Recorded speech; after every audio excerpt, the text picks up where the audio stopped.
parku narodowym Yosemite z powodu pożaru nie było perspektywy pracy, a turyści dostali polecenie opuszczenia obszaru. Zamiast przebywać w zadymionym otoczeniu, dzień wcześniej postanowiliśmy, aby udać się z naszymi znajomymi na kilkudniową wycieczkę. Nie mieliśmy jeszcze konkretnego planu. Wszystko miało być ustalone po dojechaniu do Fresno, ale razem z Patrycją chcieliśmy udać się do San Francisco i Sacramento. Fresno to dosyć duże miasto, w którym mieszka około 500 000 mieszkańców. Jest oddalone około 150 km od Yosemite. Przed 10 rano w środę ruszamy do Fresno, a potem to zobaczymy, co będzie. Na razie jest to wielka niewiadoma. Wszyscy czekają, aby opuścić Yosemite. Wszyscy jadą do Fresno.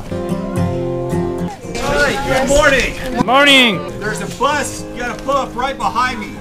That is going to Fresno, Wawona, Oker. Fresno Airport. Two? Okay, Two. $15 each, so 30? I wyjeżdżamy drugi raz z Yosemite, drugi raz do Fresno. Pierwszy raz wyjechaliśmy z pracodawcą do urzędu w celu wyrobienia sobie Social Security Number, czyli numeru ubezpieczenia społecznego. No to dojechaliśmy na lotnisko w Fresno. Próbujemy wypożyczyć jakieś auto, ciężko się dogadać. Ostatecznie ustaliliśmy, że wybierzemy się najpierw do San Francisco. Zainteresowało nas wypożyczenie vana, który pomieściłby naszą całą dziewiątkę. Poszliśmy go sprawdzić, a reszta czekała na lotnisku.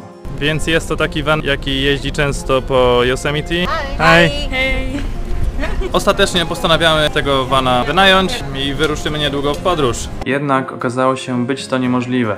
Vana nie możemy wypożyczyć. Musi być co najmniej jedna osoba, która ma 25 lat. Ja jestem tą osobą. Niestety z mojego konta musi być pobrana kwota, której niestety na koncie jeszcze nie mam. Nie mam amerykańskiego konta, mam tylko polskie. A na moim polskim koncie było za mało złotówek, aby opłacić wynajem vana na kilka dni. Amerykańskiego konta natomiast jeszcze nie założyliśmy. Niebawem pracodawca miał zorganizować wizytę w banku, abyśmy mogli zrealizować nasze wypłaty w formie czeków. Niestety dokonać płatności musiała koniecznie ta osoba, która miała co najmniej 25 lat. Tylko ja byłem taką osobą. Nie możemy też wypożyczyć auta z aplikacji, ponieważ nie mam przy sobie polskiego prawa jazdy, zostało w domu, a międzynarodowego prawa jazdy nie uznają. Więc siedzimy sobie dalej na lotnisku Fresno, reszta pojechała szukać szczęścia. Nie wiem też, jak oni chcą ten problem rozwiązać. Nie wiem. Po długich rozważaniach, co zrobić dalej, postanowiliśmy udać się do San Francisco transportem publicznym. Niestety tego dnia było już na to za późno. Plan zakładał zakup namiotu w supermarkecie Walmart i jego rozbicie w optymalnej odległości od dworca kolejowego. Chcemy najpierw kupić w Walmarcie namiot, przyda się na pewno. 3-osobowy namiot za $24,94. Za dużego wyboru tutaj nie ma, więc niech będzie. Cena nie jest najgorsza. Nie możesz znaleźć ceny, możesz sprawdzić ją tutaj.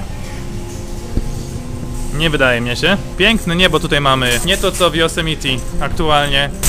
Tak, sam dym.